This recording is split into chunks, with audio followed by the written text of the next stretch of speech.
بسم اللہ الرحمن الرحیم۔ لقمان حکیم کا نام آپ نے سنا ہوگا۔ ان کی ایک بہت زبردست وصیت قرآن میں آئی ہے۔ انہوں نے اپنے بیٹے کو کہا کہ یا بنیا لا تشرک باللہ ان الشرک لظلم عظیم، اے میرے بچے اللہ کے ساتھ شرک نہ کرنا، کیونکہ شرک بہت بڑا ظلم ہے۔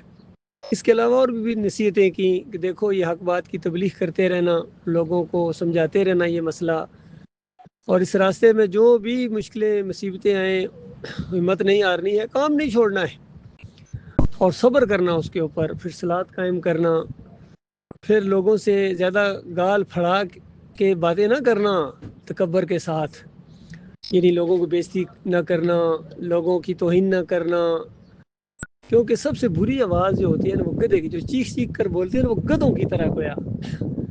اور ہر چیز کو اللہ تعالیٰ نے دنیا میں کسی نہ کسی مقصد کے لیے، سمجھانے کے لیے، ہماری تعلیم کے لیے بنایا ہے۔ دیکھیے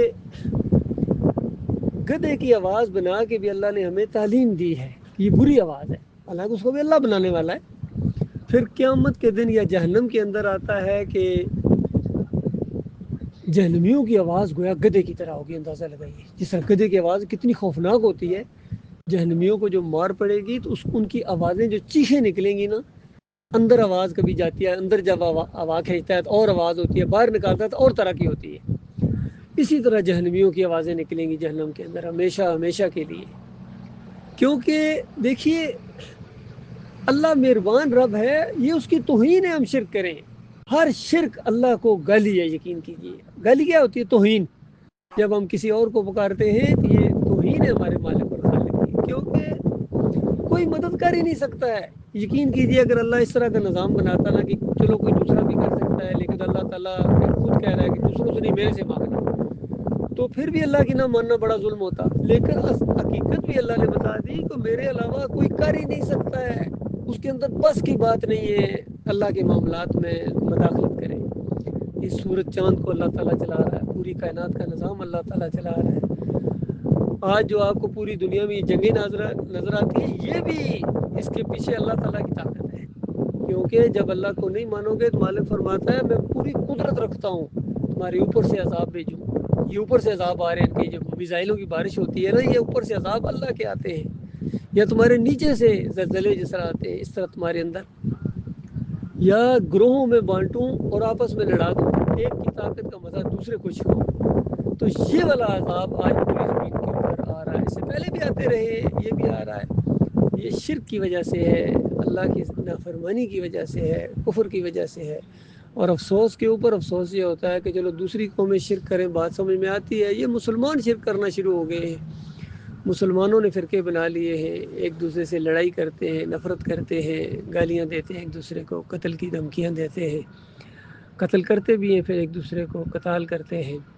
یہ اللہ کے عذاب کی شکلوں میں سے۔ آج اگر انسانیت کو ایک پلیٹ فارم پر اکٹھا کرنا یا امن کا معاملہ، سارے کہتے ہیں امن، جس طرح ٹرمپ بھی کہتا ہے اب امن ہو جائے گا، یہ حملہ کر کے امن ہو جائے گا، جنگ شروع کر کے کہتا ہے امن ہو جائے گا۔ یہ وہی بات ہے جس طرح اللہ تعالیٰ قرآن کے اندر کہتا ہے جب ان کو کہا جائے فساد برپا نہ کرو تو کہتے ہیں ہم تو امن والے ہیں، ہم تو صلح صفائی والے ہیں۔ اللہ کہتا ہے خبردار یہی اصل فسادی ہے۔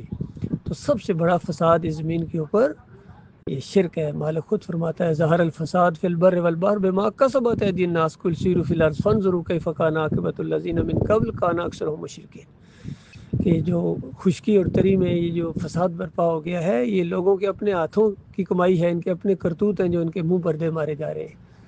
اور زمین پر چلو پھرو دیکھو پچھلی قوموں کو جو تباہ و برباد اللہ نے کیا ہے، کیوں کیا ہے؟ کان اکثرهم مشرکین، اکثریت شرک کرنا شروع ہو گئی تھی۔